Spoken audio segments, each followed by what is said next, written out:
인생의 황금기는 지금이다. 젊을 때는 시간이 지루할 만큼 안 가는데 나이가 들면 시간이 아주 빨리 간다고 느낍니다. 같은 시간인데 왜 다르게 느껴질까요?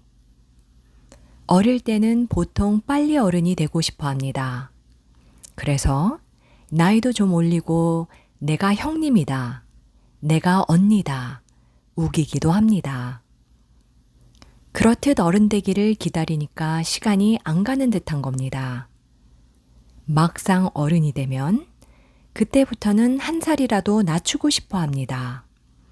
어릴 때 시간의 흐름은 성장을 가져오지만 나이 들어서는 노화가 따르기 때문입니다.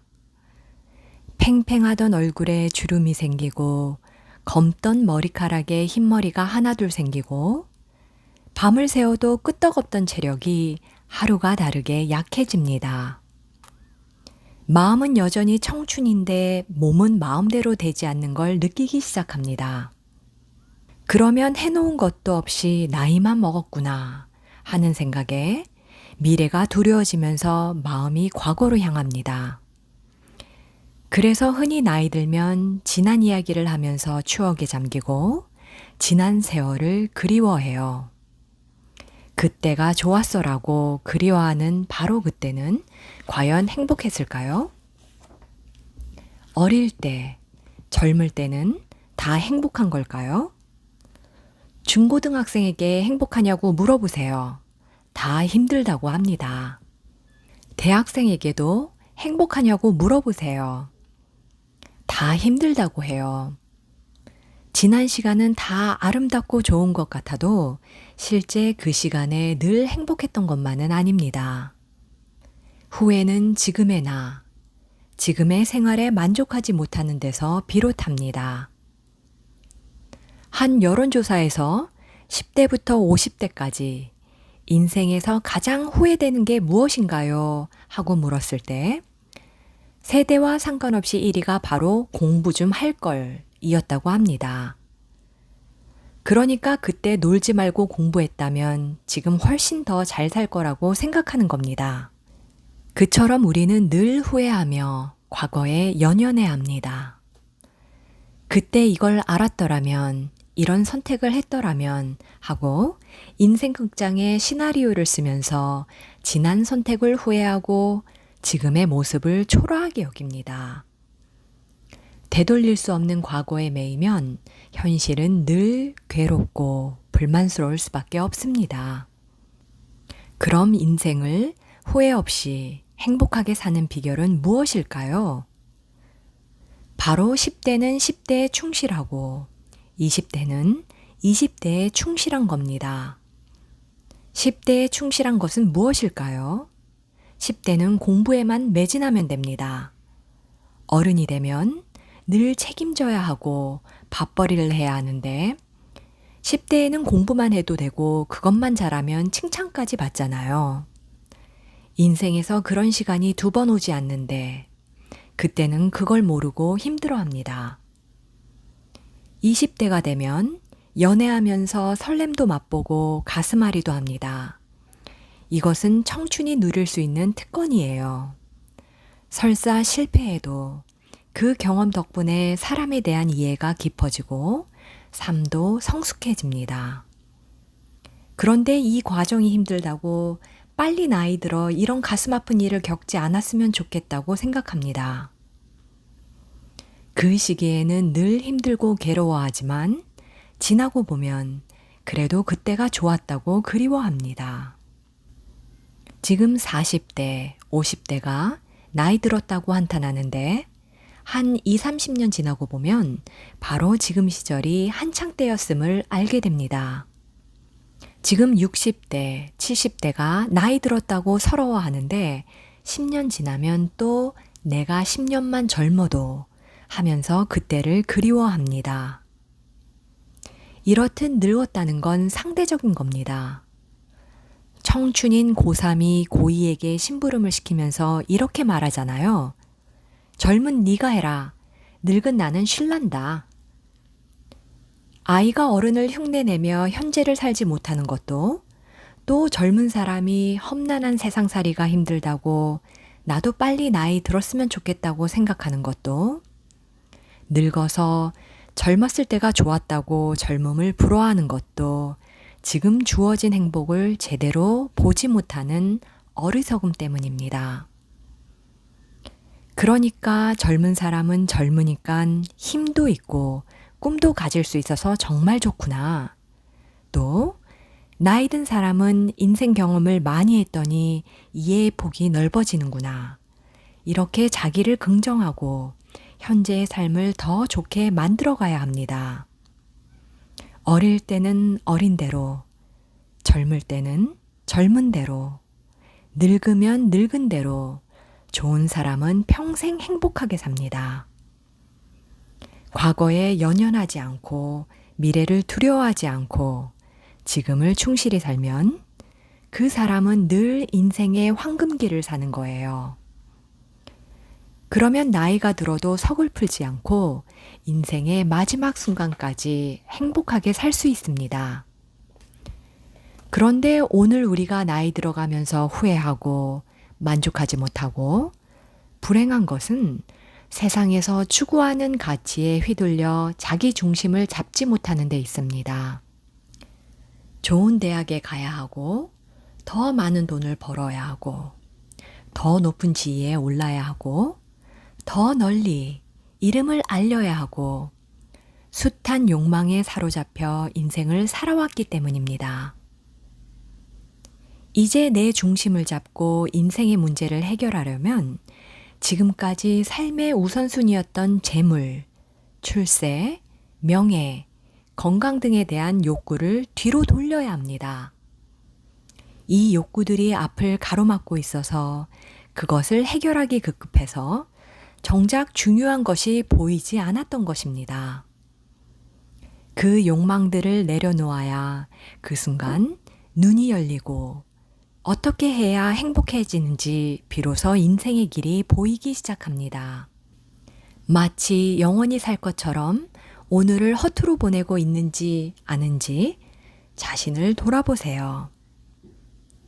죽음의 순간은 언제 올지 알 수 없기 때문에 오늘 최선을 다해야 하고 그 마음을 잃지 않아야 내일 죽어도 후회 없는 인생을 살 수 있습니다. 세상에서 추구하는 성공과 상관없이 스스로 만족하는 삶을 살아갈 때 그것이 바로 좋은 인생입니다. 늘 오늘의 삶이 만족스러우면 그게 곧 행복한 인생이지요. 어릴 때는 어른만 되면 행복할 거야 라고 생각합니다. 학창 시절에는 대학만 들어가면 좋아질 거야 라고 생각해요. 그러고는 대학만 졸업하면, 결혼만 하면, 애만 낳으면 하면서 내일을 기대합니다. 늘 다음을 기약하면서 오늘을 힘들게 견디는 겁니다. 그렇게 지금까지 열심히 달려왔습니다. 그러다 나이 들고 보니 내가 잘 살고 있는 건가? 하는 생각이 든다는 분이 많습니다. 한 분이 이런 질문을 했습니다. 어떤 생이 성공적이고 좋은 인생인가요? 자기 분야에서 나름대로 성공했다는 평가를 받는 분인데 그런 사회적 평가와 상관없이 자신의 삶이 성공적인지 확신이 서지 않는다는 겁니다. 그럼 무엇을 성공이라고 할까요? 먼저 자신이 원하는 것을 이루면 성공이라고 할 수 있는데 대부분의 사람들은 돈을 많이 벌면 성공이라고 생각합니다. 그리고 지위, 권력, 인기를 얻으면 성공이라고 생각해요. 그런데 이와 같은 성공은 상대적인 가치입니다. 부자도 상대적이어서 재산이 1,000만 원밖에 없는 사람들 속에서 재산이 1억 원인 사람은 부자 소리를 듣습니다. 그런데 재산이 10억 원인 사람들 속에서 1억 원이 있는 사람은 가난뱅이 소리를 들어요. 어떤 사람과 비교하느냐에 따라서 상대적으로 부자다, 가난하다가 결정되는 겁니다. 지위도 마찬가지입니다. 군대에서 소대장이 병사들과 있으면 지위가 높지만 중령가 있으면 지위가 낮은 축에 들어갑니다. 어떤 지위에 있는 사람과 비교하느냐에 따라 그 사람의 지위가 달라지는 겁니다. 이런 성공은 영원할 수가 없습니다. 누구나 다 성공하고 싶기 때문에 실패한 사람도 자기 나름대로 또 노력해서 성공하려고 합니다. 마치 시소 게임처럼 내가 올라갈 때는 성공이라 하지만 다음에 내려가면서는 실패하는 형국이 됩니다. 이렇듯 지속되지 못하는 일시적인 성공을 진정한 성공이라고 할 수 있을까요? 돈의 경우도 그렇습니다. 목표했던 돈을 다 모으면 소원이 없을 거라고 생각합니다. 그래서 돈이 없는 사람은 돈이 있는 사람들을 보면 무슨 걱정이 있겠느냐고 생각합니다. 그럼 돈 있는 사람들은 근심 걱정이 없을까요? 어쩌면 돈이 있는 사람들이 더 근심 걱정이 많을 수도 있습니다. 자기 돈을 지키느라 걱정하고 또 자기보다 더 많이 가진 사람과 비교해서 부족함을 느끼기 때문입니다. 그래서 논 99마지기 가진 사람이 한 마지기 가진 사람에게 논을 달라고 한다는 옛말이 있습니다. 99마지기 가진 부자가 100마지기를 채우려고 한 마지기 가진 사람 것을 가지려 한다는 겁니다. 또 세상에서 추구하는 성공은 남의 평가와 본인이 느끼는 것이 다를 때가 있습니다. 남으로부터는 성공했다고 평가받을지 몰라도 자신의 삶은 피폐해진 경우가 많습니다. 그래서 나이 들어 늙거나 병들었을 때 내 인생은 참 보람 있었다. 다시 태어난다 해도 그 일을 하겠다는 것보다는 지나온 삶이 허망하다 할 때가 더 많습니다. 그래서 내가 공연히 쓸데없는 데 인생을 낭비했구나 후회하는 경우가 많습니다. 그럼 진정으로 성공적인 인생, 좋은 인생이란 어떤 걸까요? 세상에서 추구하는 성공과 상관없이 자기가 만족하면 좋은 인생입니다. 흔히 도시에서 돈을 많이 벌어 큰 아파트에서 살면 성공했다고 생각하지만 시골에서 농사 짓고 살면서도 만족한다면 성공한 인생이에요. 나는 참 행복하다. 좋은 공기 마시고 깨끗한 물 마시고 오염되지 않은 농산물 먹고 자유롭게 일하니. 그러니까 행복을 내일로 미루지 않고 오늘 자기 삶에 만족하면 잘 사는 겁니다. 하루에 밥을 5끼, 6끼 먹을 것도 아니고 옷을 몇십 벌 끼어 입고 다닐 것도 아니고 차 몇 대를 동시에 굴릴 것도 아니니까 소박하게 마음 편하게 사는 게 최고야. 이렇게 만족하며 산다면 그게 좋은 인생입니다. 어떤 일을 하는가는 중요하지 않습니다. 자기가 원하는 일이 있으면 그 일을 하는 거예요. 새로운 농법을 연구하는 것도 보람 있는 일이고 동네에 작은 가게를 열어서 재미있게 경영하는 것도 좋은 일이고 또 넓은 세상에 나가서 국제사회에서 활동해 보는 것도 좋은 일입니다. 자기가 원하는 일을 하면 힘들어도 즐겁습니다. 군사훈련 받느라 산에 올라갔다 오든 등산하러 산에 갔다 오든 육체적으로 고된 것은 같습니다. 그런데 군사훈련 하느라 산에 갔다 오면 힘들고 괴롭지만 등산을 하면 고되지만 즐겁잖아요. 저도 강연을 다니다 보면 잠이 부족해 힘들지만 제가 좋아하는 부처님의 말씀을 전할 수 있어서 즐겁습니다.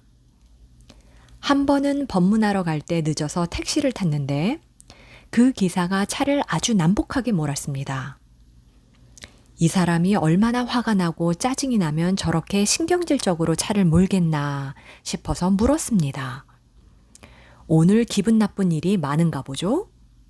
택시기사가 한숨을 크게 쉬었습니다.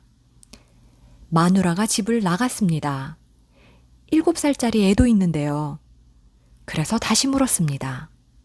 1시간에 얼마 법니까? 8,000원 법니다. 제가 4만 원 드릴 테니 5시간 대절합시다. 절 앞에 내려 4만 원을 주면서 5시간 차 세워놓고 들어와서 법문을 들으라고 했습니다. 그 기사가 난폭하게 운전해서 교통사고가 나면 얼마나 큰 손실이 생깁니까? 또 짜증내며 신경질적으로 생활하면 아이 교육에도 굉장히 나쁜 영향을 미칩니다.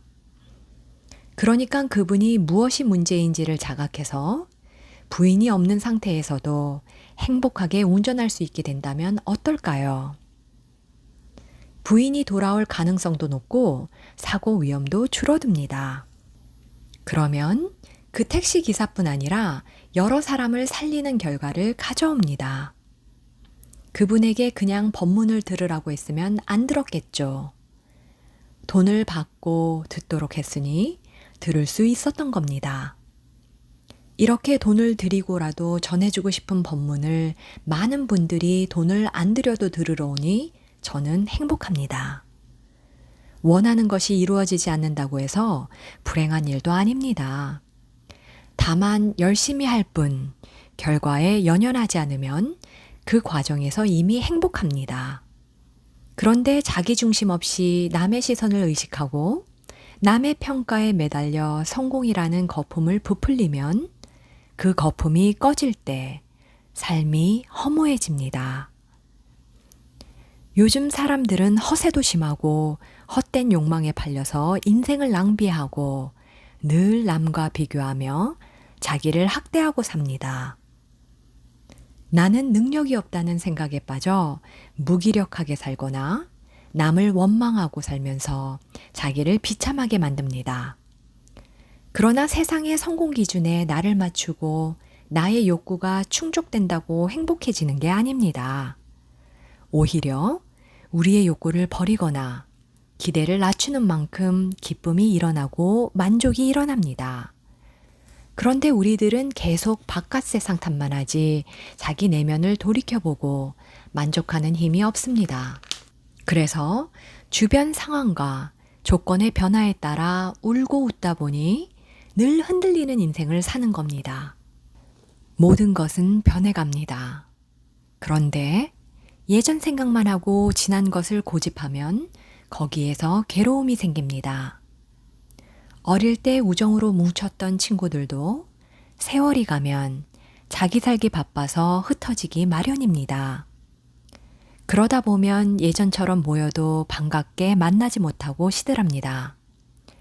물론 우정은 있겠지만 어릴 때와 같은 관계는 아닙니다. 그런데 그것은 나이 들어가면서 자연스럽게 일어나는 현상입니다. 최근에 보니까 제가 필요할 때 마음 놓고 소주 한 잔 마실 친구가 없더라고요. 누구는 왠지 불편하고 또 누구는 자기 주장이 너무 강해서 머리가 아프고 또 누구는 남하고 타협을 몰라서 피곤하다는 느낌을 받아요. 주위에 사람이 자꾸 줄고 진심으로 만날 수 있는 친구가 줄어드는 듯합니다. 제가 고향에 내려가면 예전에는 5명이 모였다면 지금은 1~2명이 모일 정도입니다. 그것도 억지로 나오는 것 같아요. 30대 청년의 하소연입니다. 나이 들어가면서 많은 사람이 이 청년처럼 친구에 대한 서운함을 호소합니다. 우정이 옛날 같지 않다.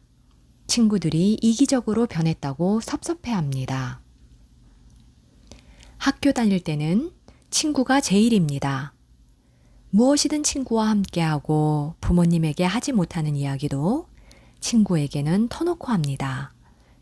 그래서 부모님보다 친구를 더 믿고 의지하기도 해요. 어릴 때는 부모에게 의지하다가 학창 시절에는 친구에게 의지하고 이성의 눈을 뜨면서 연하에 빠지고 사회에 나가면 또 직장 동료라는 새로운 관계를 맺어가는 것이 자연스러운 겁니다. 그런데 그런 변화를 가지고 서운해한다면 아직 청소년 때 생각을 갖고 그 시절의 낭만에 젖어 있는 거예요. 이제 결혼하면 친구와의 만남도 점점 드물어집니다. 부인의 눈치를 봐야 하니까 친구에게 술 한잔 사기도 힘들어집니다. 여자의 경우라면 남편과 자식 챙기느라 옛 친구와 저녁 약속을 하기가 더 어려워집니다. 가정이 있으니까 혼자 살 때처럼 자기 마음대로 사람을 만날 수도 없는 거예요. 어릴 때는 떨어져 살 거라고 상상을 못했던 형제도 나이가 들면 뿔뿔이 흩어집니다. 같은 밥상에서 밥 먹고 옷을 나눠 입던 형제도 자기 가정을 가지면 다 제 갈 길을 갑니다. 그래서 부모 형제를 내 마음대로 도와주기도 어려워집니다. 가정을 따로 꾸렸으니까 부인이 우리 쓸 것도 없는데 왜 당신 마음대로 형제에게 줬느냐고 따지면 할 말이 없는 겁니다. 이런 변화는 자신이 몸담은 울타리가 달라지면서 생기는 것이니까 자연스럽게 받아들여야 합니다. 그런데 옛날 기억 속에서 그때가 좋았다고 집착하기 때문에 변화를 못 받아들이고 혼자 괴로워하는 겁니다. 그러니까 친구들이 나쁘고 의리가 없는 게 아니라 내가 아직 어린애 같은 생각을 하고 있다는 걸 알아야 합니다. 본인도 친구들에게서 멀어지는 기분을 느끼고 있잖아요. 누구는 불편하고 누구는 피곤해서 만나도 편하지 않다는 건 본인도 친구들에 대한 우정이 예전 같지 않다는 겁니다.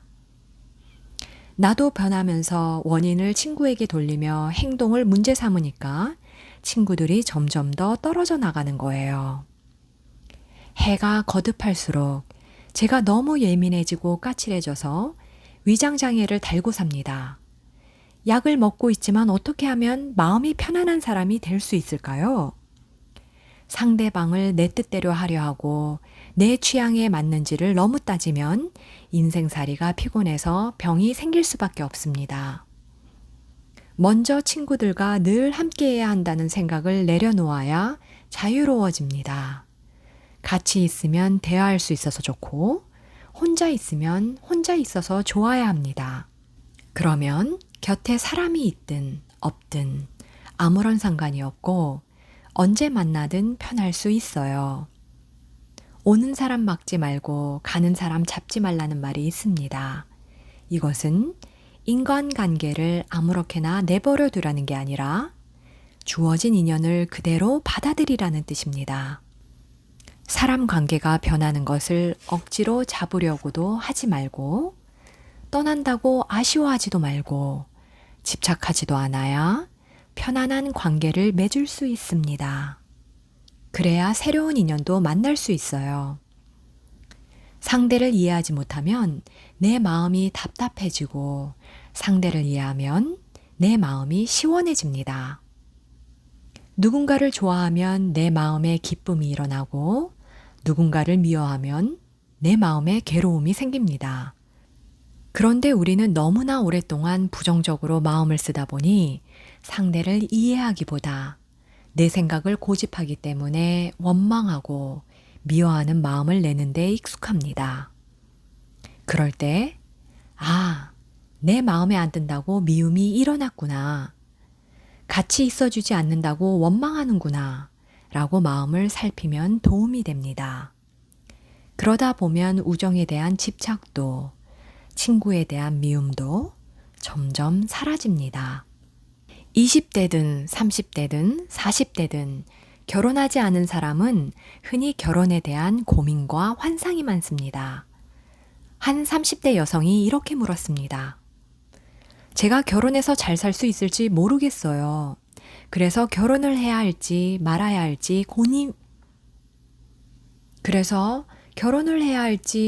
할지 고민입니다. 주위에 결혼할 사람이 있느냐고 물었습니다. 아직 없는데요? 결혼할 사람도 없는데 결혼 걱정을 하면 뭐합니까? 아직 오지도 않은 일을 미리 걱정하고 우울해하는 사람을 좋아할 남자가 있을까요? 아마 심각하고 어두운 얼굴빛에 질려서 다가오려고도 안 할 거예요. 또 어떤 여성은 결혼을 하고 싶은데 남자를 못 만나서 괴롭다고 하소연했습니다. 이때 조심할 것이 있는데 결혼에 대한 조급한 마음 때문에 남자를 잡으려고 덤비면 남자는 부담스러워서 도망간다는 거예요. 그러니까 결혼에 너무 집착하고 마음이 급하면 오히려 결혼을 그르칠 수 있습니다. 요즘은 혼자 살아도 좋은 세상이잖아요. 혼자일 때는 혼자여서 좋구나 하면서 재미있게 살면 됩니다. 가벼운 마음으로 늘 생글생글 웃고 살면 남자가 아니라 누구라도 좋아하겠지요. 좋다고 매달리는 사람이 있으면 같이 살면 되잖아요. 그러니 결혼을 한다, 안 한다, 혼자 고민할 필요도 없고 언제 결혼하겠다고 결론 내릴 필요도 없습니다. 혼자 결론 내린다고 그대로 되는 것도 아닌데 결혼을 심각하게 생각하면 공연히 인생을 어둡게 사는 거예요. 한 40대 여성은 결혼을 못해서 자신이 초라하게 느껴진다고 고민을 털어놓았습니다. 결혼을 하면 당당하고 결혼을 하지 못하면 초라한 걸까요? 제가 60이 넘었는데도 결혼을 안 했다고 그걸 초라하게 여기거나 고민하지 않잖아요. 저보다도 젊은데 왜 자신을 초라하게 느낄까요? 바로 자신을 부정적으로 패배자로 보기 때문입니다. 만약에 제가 60이 되도록 결혼도 한 번 못했다. 이렇게 생각하면 인생 낙오자가 되는 거고 나는 60이 될 때까지 결혼 안 하고 버텼다. 이러면 승리자가 됩니다. 그러니까 다른 사람은 다 했는데 나는 40이 넘도록 안 하고 버텼다고 생각하면 인생의 승리자가 되는 거예요. 40이 넘도록 결혼을 안 했다는 건 잘한 것도 아니고 잘못한 것도 아니고 성공도 아니고 실패도 아니고 다만 그것일 뿐입니다. 어떤 사람은 결혼하지 않은 것을 자랑 삼으니까 잘한 게 되고 어떤 사람은 그것을 부족함이라고 생각하니까 스스로 초라해지는 거예요. 40이 넘도록 결혼을 안 한 게 초라한 것이 아니고 자기가 자기를 초라하게 생각한 데서 비롯한 겁니다. 이혼했다, 결혼했다, 결혼을 못했다, 시험에 떨어졌다, 시험에 붙었다. 그 어떤 일이든 그건 단지 그것일 뿐이에요. 그 일에 내가 슬픔과 기쁨, 초라함, 당당함의 의미를 부여하는 것일 뿐입니다. 다른 누구도 아닌 자신이 어리석은 생각으로 자신을 괴롭히는 거예요. 자신을 초라하게 여기면 마음이 무거워져서 다른 사람을 만나기도 힘들어집니다. 이런 분은 자신에 대한 부정적인 생각을 거두고 마음을 가볍게 가질 필요가 있습니다. 또 42살인데 연애를 제대로 못 해봤다는 남자분이 있었습니다. 왜 연애를 못 했을까요? 마음에 드는 여자가 있으면 나는 너 좋은데 이렇게 말해버리면 되는데 그걸 못해서 연애를 못하는 겁니다. 만약 상대가 난 너 싫어 하면 알았어 하면 되는데 싫다는 소리가 듣기 싫고 나도 너 좋아 라는 대답을 들으려고 하니까 말을 못 꺼내는 거예요. 그래서 기회를 놓치는 겁니다. 상대가 싫다고 하면 알았다 하면 끝나는 거예요. 그럼 다시 다른 사람에게 나 너 좋아 하면 됩니다. 상대가 난 너 싫어 한다고 거기에 상처받을 필요도 없어요. 그것은 그 사람의 자유니까요. 그것도 자꾸 들으면 면역이 생겨서 괜찮습니다. 그러다가 어떤 여자가 나도 너 좋아 하면 사귀면 됩니다. 그런데 상대가 나 너 싫어 하는데도 좋으면 어떻게 해야 할까요? 그럴 때는 작전을 짜야 합니다. 나를 싫어하는 상대가 날 좋아하도록 만들려면 비상한 관심과 노력을 기울여야 해요. 그렇게 노력하다 보면 연애 기술을 터득해서 상대에게 다가가는 능력이 생깁니다. 연애를 제대로 못 해봤다면 지금부터라도 1년에 3번은 해보겠다고 가볍게 생각하고 시작하면 됩니다. 깊이 사귀려고 하면 마음에 부담이 생기니까 가볍게 사귀어 보겠다는 마음이 필요합니다. 이때 이것저것 조건을 따지지 않아야 좋은 사람을 만날 수 있습니다. 결혼을 해봤던 사람도 상관하지 않고 위아래로 10살 정도 개방을 하면 만날 수 있는 상대가 많아집니다. 너무 조건과 틀에 맞춰서 고르지 말고 마음을 열고 사람들을 대해야 좋은 인연을 만날 수 있다는 겁니다. 요즘 여성들은 사회활동으로 결혼을 늦게 하는 경우도 있고, 자기 일이 있을 때는 결혼에 대한 생각이 크지 않다가 나이 들어서 결혼을 생각하는 경우도 있습니다. 58세인데 혼자 사는 외로움 때문에 폭식을 하는 것 같고, 지금이라도 결혼하고 싶은데 괜찮을지 물은 분이 있어요. 결혼에는 정년기가 따로 없습니다. 58세가 됐는데 외로움을 탄다면 결혼을 해도 됩니다. 그런데 결혼 생활이 원만하기는 조금 어렵다는 것을 알고 해야 합니다. 혼자 살아온 습관이 너무나 오래 몸에 배었기 때문에 나이 들어서 남과 같이 사는데 적응하기가 쉽지 않습니다. 결혼하기 전까지는 자기 하고픈 대로 살았지만 결혼하면 상대에 맞춰줘야 합니다.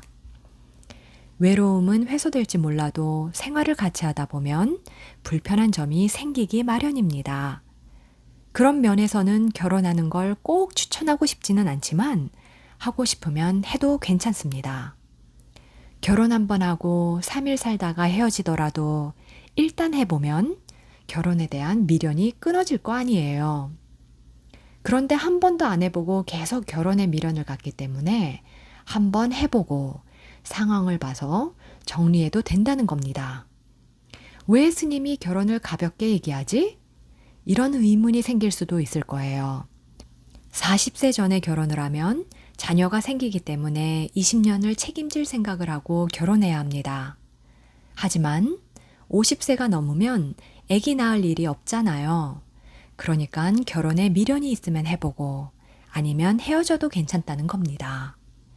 수행을 통해서 미련을 떨칠 수도 있지만 실제로 해보고 미련을 떨치는 것도 좋은 방법입니다. 그리고 외로움의 문제라면 꼭 결혼을 해야 해결되는 건 아니에요. 공동체 생활을 하면서 가족처럼 같이 밥 먹고 같이 일하면서 외로움을 극복할 수도 있습니다. 따로 집을 가지고 있더라도 퇴근해서 봉사활동을 하고 10시나 11시까지 일하다가 집에 들어가는 생활도 좋습니다. 사실 그런 생활을 하기 힘들면 결혼 생활도 하기 어렵습니다. 외로워서 결혼했는데 막상 하고 보니 자기 시간이 없다고 갈등하는 경우가 생기거든요. 외로움은 없어지는데 도무지 내 시간이 없다. 너무 정신이 없다면서 괴로워할 수 있습니다. 그것도 같이 살기 때문에 오는 문제가 아니라 혼자 살다 함께 사는 데서 오는 반작용이에요. 그러니까 결혼을 하기 전에 함께 사는 생활도 경험해 보면서 스스로 조율을 해야 합니다. 어느 것이 옳다는 건 없어요. 결혼을 하든 안 하든 이런 문제도 있고 저런 문제도 있습니다. 중요한 것은 후회를 남기지 않는 겁니다. 그러니까 혼자 사는 생활과 함께 사는 생활을 다 경험해 가면서 자기 마음을 정리하는 게 좋습니다. 남편은 자기 할 일로 바쁘고 아이들도 다 커서 별로 할 일이 없을 때 40대 가정주부들은 우울증을 겪기도 합니다. 자기 존재감이 없어지면서 나는 뭐하고 살았지? 하며 우울해지는 겁니다. 이때 겪는 갱년기 장애는 신체에서도 오지만 절반은 정신적인 것에서 옵니다. 예를 들어 38세에 결혼해서 애 낳아 키운다고 정신이 없으면 50세가 넘어갈 때까지도 갱년기 장애가 없습니다. 그런데 27, 8에 결혼해서 애들이 중고등학교에 들어가면 40대 갱년기 장애가 오기 쉽습니다. 아이가 어릴 때는 엄마, 엄마 하면서 늘 엄마 곁에서 맴돕니다. 그러다 사춘기가 되면 특히 남자아이들은 엄마와 좀 거리를 두고 같이 다니는 걸 창피해합니다. 그러면 엄마는 자식의 변화를 배려하면서 아이와의 관계를 조율해야 하는데 여전히 어린애 취급을 합니다. 아이로서는 밖에 나가면 여자애들에게 제법 어른 흉내를 내려고 하는데 엄마만 만나면 애 취급을 받으니까 같이 있지 않으려고 하는 겁니다. 가정에서 해야 할 일이 점점 줄어들다 보니 아침에 자식과 남편이 다 나가고 나면 오후까지 멍하게 시간을 보내기도 합니다. 그러다 거울을 보면 벌써 흰 머리카락이 생기고 얼굴에 주름살이 생긴 걸 발견합니다. 나가서 뭔가 해보려고 마음을 내기에는 너무 오랜 시간이 지나 자신감도 없습니다. 그래서 예전에 춤바람이 난다든지 학부모 회의에서 치맛바람을 일으킨 것도 이런 공허함을 비집고 들어왔던 겁니다. 이럴 때 집에 있으면 자꾸 아이나 남편을 문제 삼기 쉬우니까 자원봉사 같은 활동을 하면 우울하고 허전한 마음을 치유하는 데 큰 도움이 됩니다. 돈을 안 벌 뿐이지 자기 일이 있고 자신의 봉사가 다른 사람에게 참 귀중하게 쓰이는 경험을 하면 우울증에 빠지지 않고 생기를 얻기 때문이에요. 그리고 시간과 열정을 세상을 위해서 아주 의미 있게 쓰다 보면 보람 있게 자기 실현을 할 수도 있습니다. 한 주부는 아이가 초등학교에 들어가자 봉사활동을 하면서 생기를 찾았습니다. 직장보다 더한 열정을 갖고 일하니까 갱년기 장애나 우울증을 모르고 지냅니다. 남편들도 돈도 안 되는 일을 왜 하느냐고 생각할지 모르지만 부인이 그런 활동을 하면 정신적으로 굉장히 건강하고 자식에게도 덜 집착하게 됩니다. 그리고 남편에게도 좀 더 너그러워집니다. 물론 나이 들어서도 일자리를 찾아서 일하는 것도 좋지만 최소한으로 먹고 살 수만 있다면 남을 위해 일하고 세상을 아름답게 만드는 일을 함께 하면서 활력이 생기고 마음이 젊어집니다. 그러면 몸도 덜 늙습니다. 지금까지 내 인생, 내 자식, 내 남편, 내 부모만 알고 열심히 착실히 살았습니다. 물론 다른 사람들을 위해 봉사하는 것이나 가족을 위해서 봉사하는 것이나 크게 다르지 않습니다. 바꾸어 말하면 잘못 산 것이 아니라 단지 개인적으로 살았다는 거예요. 그러니까 남은 인생은 좀 더 큰 마음을 내서 이웃과 세상을 위해서 살아보는 것도 좋습니다.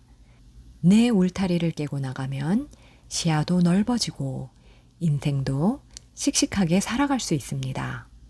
자식이 시험에 떨어졌다고 해도 심지어 배우자가 세상을 떠나는 일이 생겨도 오래 힘들어하지 않고 잘 극복해 갑니다. 인생에서 어떤 일이 일어나든 거기에 덜 구애받을 만큼 내면의 힘이 커지기 때문입니다.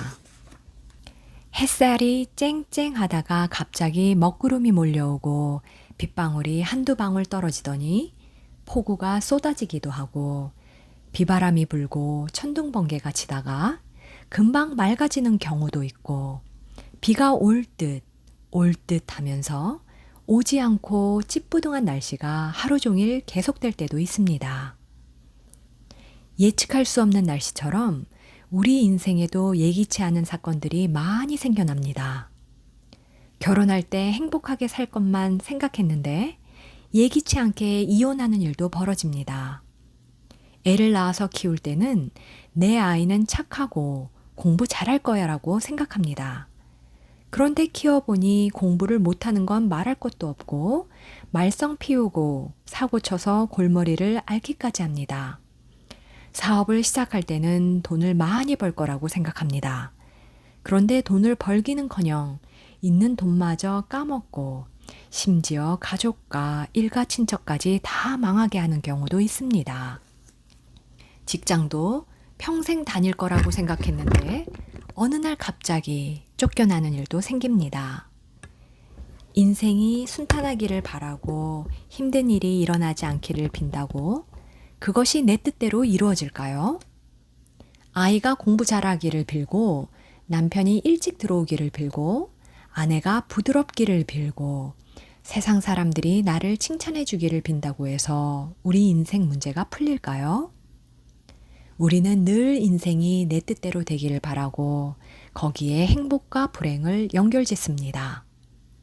돈을 원할 때는 돈이 생기고 사람을 만나고 싶으면 사람이 나타나고 헤어지고 싶으면 사라지는 것을 자유와 행복이라고 생각합니다.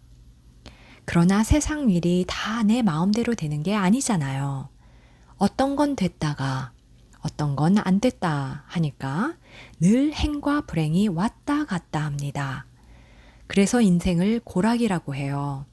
괴로울 때도 있고 즐거울 때도 있어서 고락이 늘 되풀이됨으로 윤회한다고 말합니다. 즐거웠다가 괴로웠다, 좋았다, 나빴다 한다는 겁니다. 우리의 행복과 불행, 즐거움과 괴로움은 내 뜻대로 이루어진다, 안 이루어진다를 기준으로 돌고 돕니다. 좋은 일이 생겨서 행복한 것은 나쁜 일이 생겨서 불행한 것과 늘 반반씩 되풀이합니다.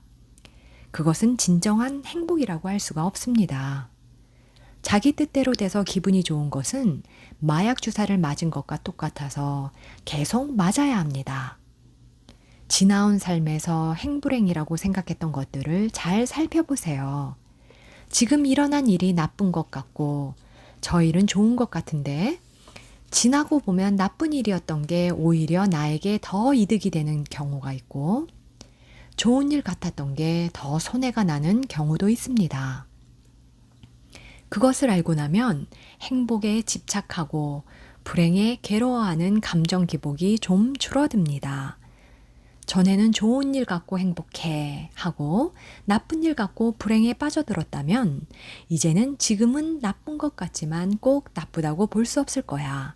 이건 좋은 일 같지만 꼭 좋다고만 볼 수 없을 거야. 이걸 알아갑니다. 그러면 외적인 조건에 크게 영향받아서 지나치게 기뻐하거나 지나치게 슬퍼하는 일이 줄어듭니다. 저는 예전에 고문을 당하기도 하고 감옥에 가서 몇 달 살기도 했습니다. 그때는 힘들었지만 그 경험이 법문거리든 수행의 과제든 모든 면에 도움이 됩니다. 또 세상을 이해하는 데도 굉장히 도움이 되었습니다. 단적으로 제가 교도소에 가서 법문을 해도 감옥살이를 하기 전과 한 뒤에 대중을 대하는 태도가 다를 수밖에 없습니다. 감옥에 들어가 보기 전에는 당신들이 나쁜 짓을 했지만 지금이라도 반성하면 좋은 사람이 될 수 있다, 이랬을 겁니다. 그런데 제가 그 안에 있으면서 수감자들의 마음 상태를 좀 알 수 있었습니다. 저는 집시법 위반이라는 제목으로 들어갔기 때문에 양심수로 분류되었는데 취조 과정에서 말을 안 듣는다고 일반 재소자 12명이 있는 방에 보내졌습니다. 그 방 사람들은 도둑질이나 이런저런 위법 행위를 저지르고 들어왔는데 보통 자범이라고 부르지요. 그런데 그들 모두 하는 말이 자기는 죄가 없다는 겁니다. 다 억울하다는 거예요. 그러니까 지금 제가 수감자들에게 법문을 한다면 첫 마디를 이렇게 할 겁니다. 여러분들 다 억울하시죠? 그럼 그 사람들의 마음에 확 다가갈 수 있겠지요. 이것은 책을 보고는 얻을 수 없는 경험입니다. 직접 감옥에 가보고 수감자들을 만나보면서 얻은 것이기 때문이에요. 그때는 힘들었지만 결과적으로는 많은 것을 배울 수 있는 기회였던 겁니다.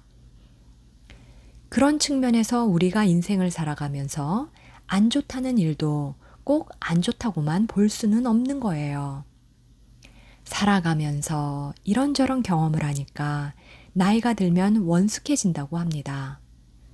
젊을 때는 한 사건이 일어나면 그게 전부인 줄 알고 울고 불고 난리를 쳤는데 지나놓고 보면 그것도 참 좋은 일이었거든요.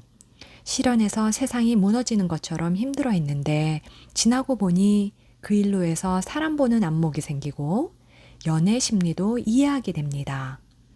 자신에게 일어난 일은 긍정적으로 바라보는 것이 좋습니다. 이미 일어나 버렸는데 그걸 부정적으로 생각한다고 해서 바뀌는 건 아니잖아요. 그렇다고 무조건 잘 될 거다 하는 낙관이 아니라 일어나 버린 일은 항상 잘된 일이다. 이렇게 긍정적으로 보고 거기서부터 출발하면 어느 상황에서든 배울 수 있고 그 풍부한 경험을 토대로 지혜로운 조언도 해줄 수 있게 됩니다.